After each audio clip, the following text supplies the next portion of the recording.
देखिए, आज हम चर्चा करेंगे गांधी जी के राजनीतिक और सामाजिक विचारों की। गांधी जी ने एक आदर्श अहिंसक समाज की रूपरेखा स्पष्ट रूप से तैयार की है और इसमें गांधी जी के जो राजनीतिक विचार हैं, जैसे राज्य पर गांधी जी ने विचार दिए हैं। गांधी जी ने राज्य संबंधी विचार गांधी जी के जो राजनीतिक विचार हैं दार्शनिक अराजकताओं से मिलते जुलते हैं। गांधी जी आदर्श व्यवस्था में राज्य के किसी रूप को स्वीकार नहीं कर सकते, यानी गांधी जी राज्य के समर्थक नहीं थे, एक तरह से हम कह सकते हैं। और इनका कहना था कि राज्य सत्ता का प्रतिनिधित्व करता है, राज्य संगठित हिंसा का प्रतीक है और गांधी जी के लिए राज्य एक अनैतिक संस्था है। उनकी धारणा है कि सत्ता व्यक्ति की स्वतंत्रता के लिए घातक है। राज्य शक्ति की बाध्यता न केवल व्यक्ति के कार्य बल्कि नैतिक मूल्यों को नष्ट करती है, बल्कि उसके विकास को कुंठित करती है। कार्य तभी तक नैतिक है जब तक उसे स्वेच्छा से किया जाता है। अतः गांधी जी राज्य शक्ति में वृद्धि को शंका की दृष्टि से देखते हैं। तो गांधी जी के आदर्श समाज में राज्य के लिए कोई स्थान नहीं।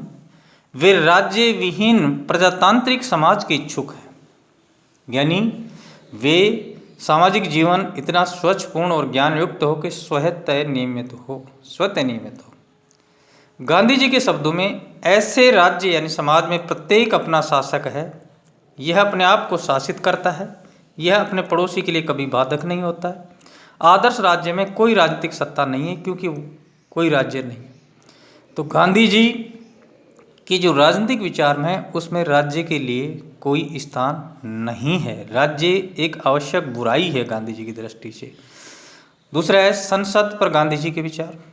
गांधी जी न केवल राज्य को बल्कि संसद को भी अस्वीकार करते हैं। उन्होंने ब्रिटिश संसद की तुलना, जिसे संसदों की जननी कहा जाता है, एक बांझ स्त्री और वेश्या से की है। उनका विश्वास है कि बांझ स्त्री की भांति ही इसमें कोई अच्छा कार्य नहीं किया जा सकता और वेश्या की भांति ये मंत्रियों के हाथों की कठपुतली बनकर रह जाती हैं, जो आते हैं और चले जाते हैं। गांधी जी का मत है कि संसद के कार्यों में निश्चिंतता नहीं होती। जो आज किया जाता है उसे कल नष्ट भी किया जा सकता है।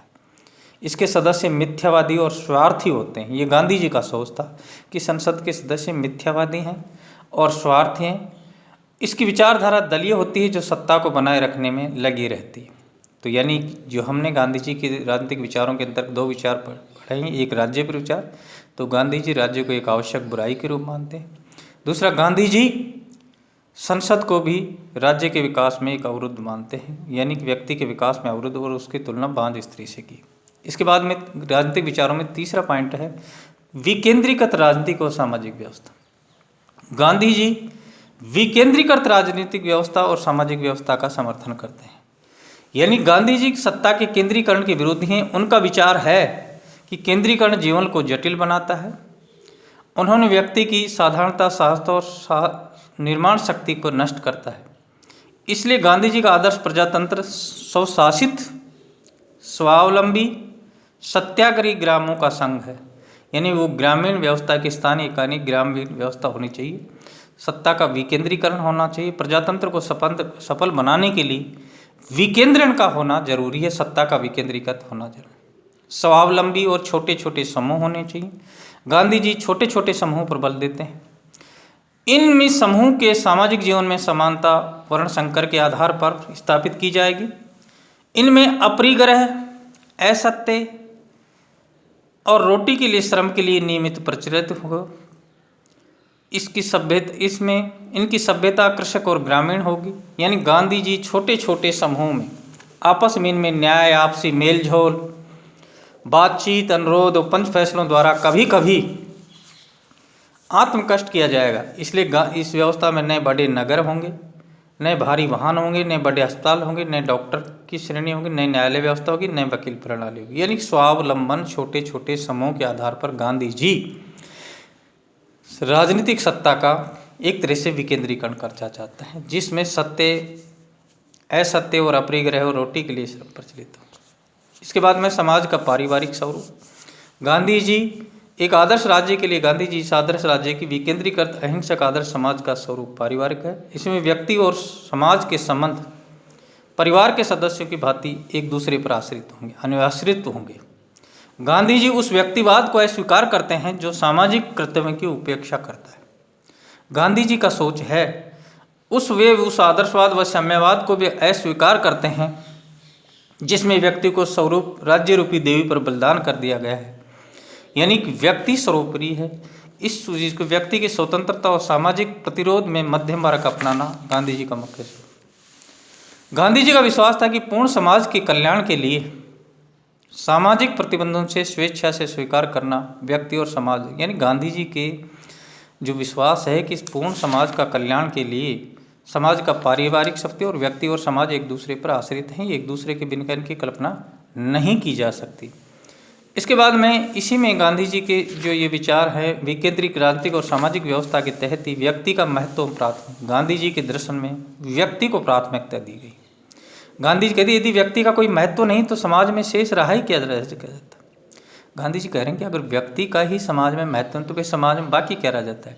गांधी जी व्यक्ति को समाज का केंद्र मानते हैं। उनके शब्दों में अनंत है व्यक्ति ही इकाई है। उनका विश्वास है कि राज्य और सरकार की शक्ति का केंद्र व्यक्ति है। व्यक्ति के अभाव में संस्थाएं तथा अन्य समुदाय शक्तिहीन है। व्यक्ति के अभाव में इन संस्थाओं का कोई महत्व नहीं है। व्यक्ति सर्वोपरि है। गांधी जी है कि व्यक्ति मेरे लिए प्रथम है और सर्वोच्च विचार ही व्यक्ति है। ये गांधी जी का एक विचार है।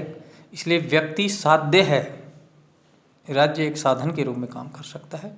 तो गांधी जी के विचार हैं उसमें व्यक्ति को महत्व और प्राथमिकता दी गई है, यानी व्यक्ति के बिना किसी समाज की या किसी राज्य की कल्पना हम लोग नहीं कर सकते।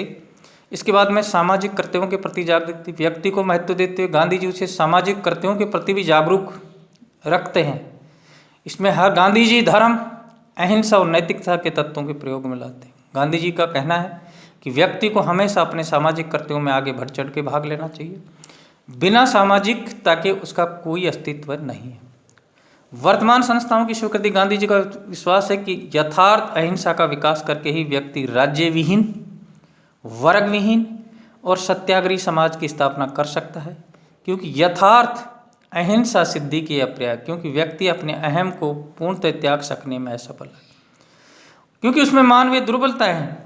इसलिए गांधी जी अपने आदर्श समाज की कल्पना और व्यवहारिकता में समझौता कर लेते हैं और राज्य व संसद जैसी संस्थाओं को नष्ट नहीं करना चाहते, बल्कि उनके आवश्यक बुराई के रूप में स्वीकार करते हैं। वो उनको ये भी नहीं चाहते कि संस्थाएं बिल्कुल ही समाप्त होनी चाहिए, बल्कि उनका सोच ये है कि ये संस्थाएं बुराई के रूप में व्यक्तिवादी और समाजवादी विचारधाराओं का मध्यम मार्ग है।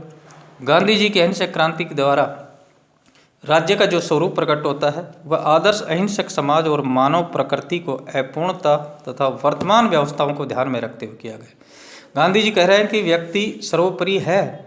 समाजवादी विचारधाराओं का मध्यम मार्ग के आधार पर ही व्यक्ति का विकास संभव है। राज्य साधन है, साध्य नहीं। गांधी जी का सोच है कि राज्य साध्य है, यानी बिना व्यक्तियों के राज्य की कल्पना नहीं की जा सकती। व्यक्ति सर्वोपरि है, इसलिए राज्य साधन है, न कि साध्य। और लास्ट पॉइंट है राज्य के प्रति सापेक्ष शक्ति।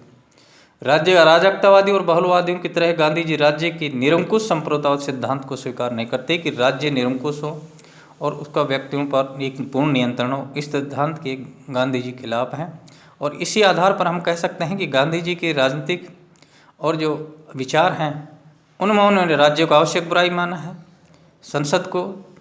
तो ये सारी चीज़ें हम बाकी चीज़ें कल करेंगे।